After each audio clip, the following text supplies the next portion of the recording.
Hello everyone, welcome back to হজবরলার হুজুকে দুনিয়ায়। এটা হলো আমার সেই বিদায়ের মুহূর্ত। প্রত্যেকটা মেয়ের জীবনেই এটা খুব কঠিন একটা মুহূর্ত। তো এটা আমি ফিল করেছি ওই দিন, আগে তো দেখেছি। সো মা যখন আমি আশীর্বাদ করেছে ওটার কোনো ক্লিপ নেই, কারণ নাহি ওটা আমি আর পরে দেখতে চাই না, আমি কাউকে দেখাতে চাই। ওইটা ভীষণ কষ্টে। জানি আমাদের বিয়ে বেশ কাছেই হয়েছে, দেখা হয়, তবু বাড়ি ছেড়ে যাওয়ার, মাকে ছেড়ে যাওয়ার কষ্টটা আছেই। বলছি কোথাও একটা দিয়ে দে, আমরা ভাগাভাগি করে নেব। দে এখানেও দে। হ্যাঁ, তবে আমার বাড়ির লোকেরা আমাকে বেশিক্ষণ মন খারাপ করে থাকতে দেয় না। বেরোনোর আগেই এরকম একটা হই হুল্লোড় শুরু হয়ে গেছিলো এই টাকা চাওয়াচাওয়ির ব্যাপার নিয়ে। বেশ মজা হয়েছে তখন। তো খানিকটা হলেও দুঃখটা আমরা সবাই ওইটুকু সময়ের জন্য ভুলতে পেরেছিলাম।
আশীর্বাদের ঝলক তো তোমরা একজনের দেখলে, কিন্তু করেছে বহু বহু মানুষ।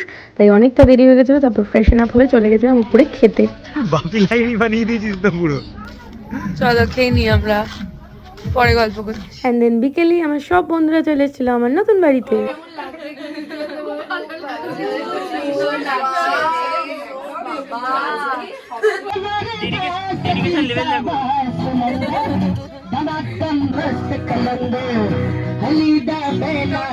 আমাদের কাল রাত্রিতে বেশ সুন্দর একটা অনুষ্ঠান হচ্ছিল, আর তার মধ্যে অমৃতার কীর্তিকলাপ তোমরা খালি দেখো। সারা দুনিয়ার সাথে যোগাযোগ আজ হাতের মুঠোতে ঘুচে গেছে বেশ কাল সীমানার দিল্লি। আহা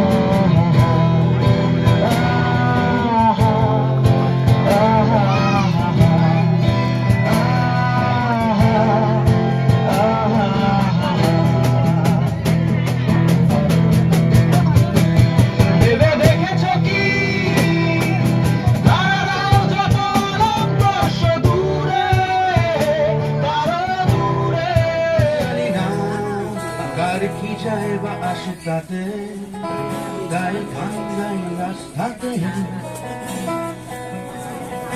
আর ভুলে যাই বস্তাতে জীবন চলছে না আর সোজা পথে দেখো আজও হাসি কোনো মতে বেঁচে গেছি বলি হতে হতে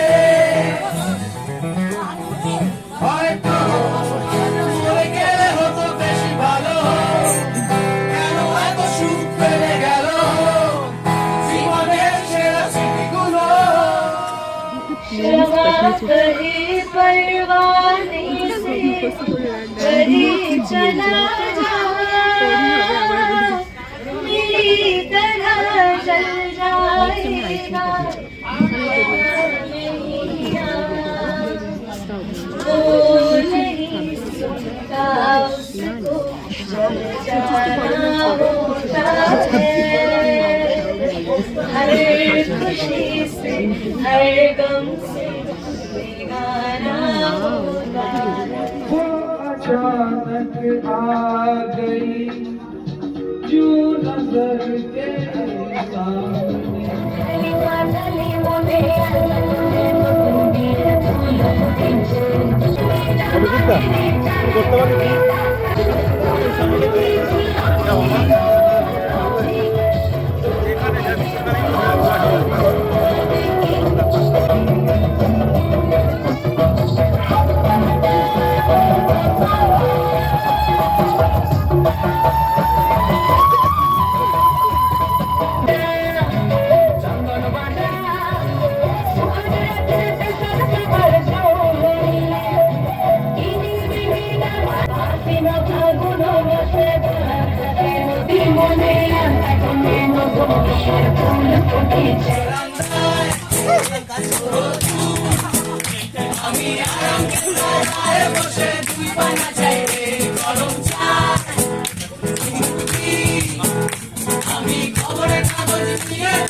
চাঁদের কালো অন্ধকার, এই আরে কালা।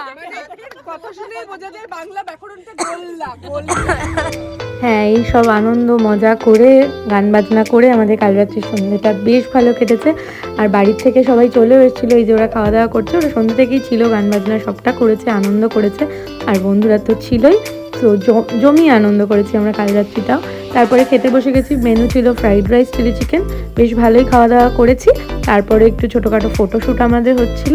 তারপর হয়ে গেছে নেক্সট ডে তত্ত্ব নিয়ে আসা, দেখতে থাকো।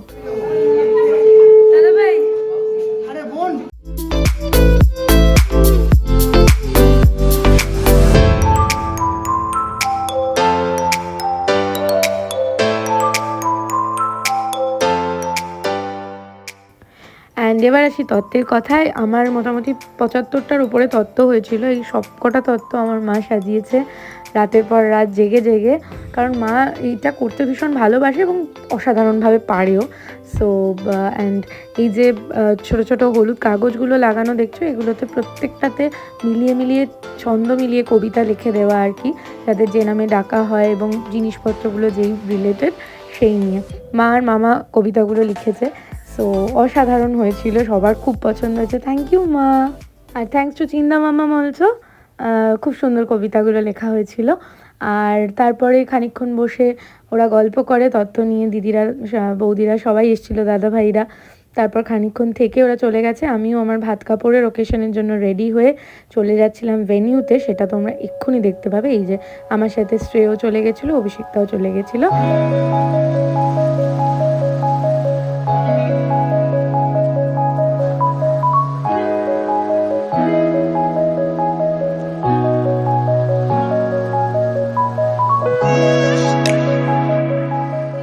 ইনি হচ্ছেন আমাকে এবেলা ওবেলা সাজাচ্ছেন, বাবা উপকার করছেন আমার নতুন গিন্নি। আমার মনে হয় শুনতে পাচ্ছি তোর কথাগুলো।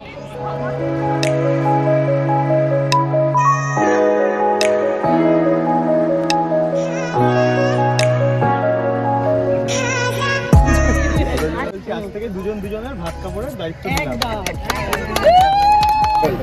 ভাত কাপড় ছাড়া ইত্যাদি, যেটা এটা দিয়ে লিস্টটা, সেগুলোর দায়িত্ব নিলাম। ইত্যাদিতে আর কি কি আছে? যেভাবে যেভাবে ডিমান্ড আসতে থাকে এর থেকে বাড়বে, এর থেকে বাড়বে। Thank you.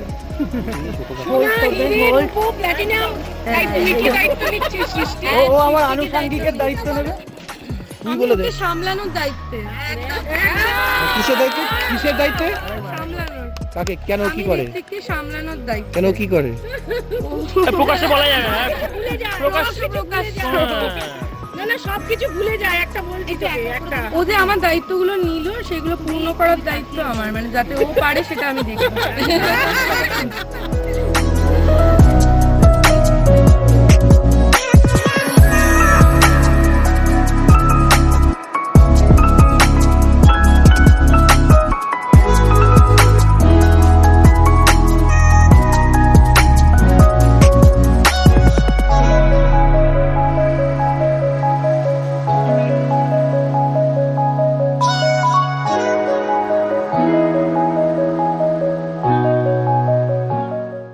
বউকে এভাবে খেতে দিয়েছে আর বরকে এভাবে খেতে দিয়েছে, ময়ে ময়ে হয়ে গেছে বরের সাথে।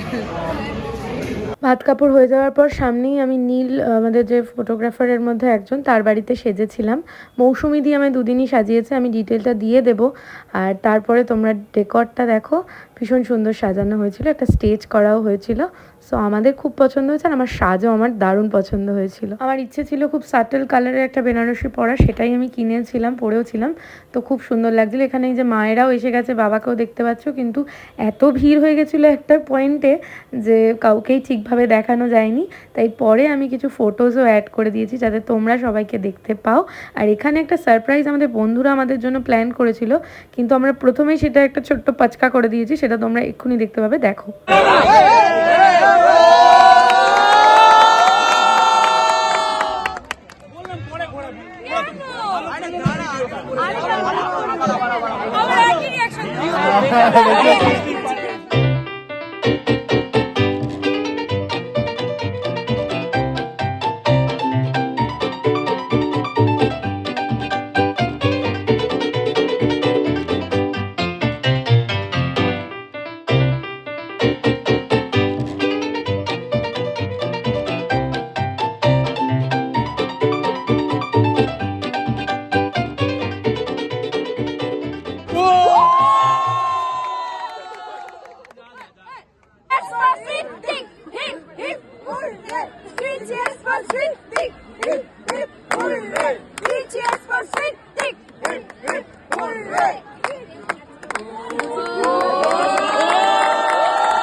And then here comes the most special part of our reception. এই এন্ট্রিটা আমাদের বহুদিন ধরে ভাবনা চিন্তায় ছিল, যেরকম বাইকে করে ঢুকবো এবং চারিদিকে কোল্ড ফায়ার চলবে। কোল্ড ফায়ারগুলো আমাদের অ্যারেঞ্জও করা ছিল, বাট ইলেকট্রিশিয়ানরা ভুল করেই আর কি ভুল টাইমে ওটা জ্বালিয়ে দিয়েছে। সো আমাদের প্ল্যানটা যাতে ভেস্তে না যায় সেটা কম্পেনসেট করার জন্য আমাদের বন্ধুরা রাত 11:30টার সময় গিয়ে দোকান রীতিমতো খুলিয়েই বাজিগুলো অ্যারেঞ্জ করে, অ্যান্ড এই মোমেন্টটা এত সুন্দর করে রিক্রিয়েট করে। সো জীবনে বন্ধু থাকলে এরম থাকুক, নয়তো না থাকুক। অ্যান্ড দেন এটা হলো আমাদের ফুলসজ্জার রিচুয়ালটা, মাঝখানে তোমরা রিসেপশনের খাওয়া দাওয়াও দেখেছো। আর তারপরে এইভাবেই আমাদের রিসেপশন কমপ্লিট হয়েছে, খুব আনন্দ হয়েছে। লাস্টে কিছু ছবিও রইলো তোমাদের জন্য, দেখো, এনজয় করো। অ্যান্ড দেখা হচ্ছে নেক্সট ব্লগে খুব তাড়াতাড়ি। টিল দেন ভালো থেকো, ভালো রেখো, টাটা। শুভ সকাল, শুভ রাত্রি।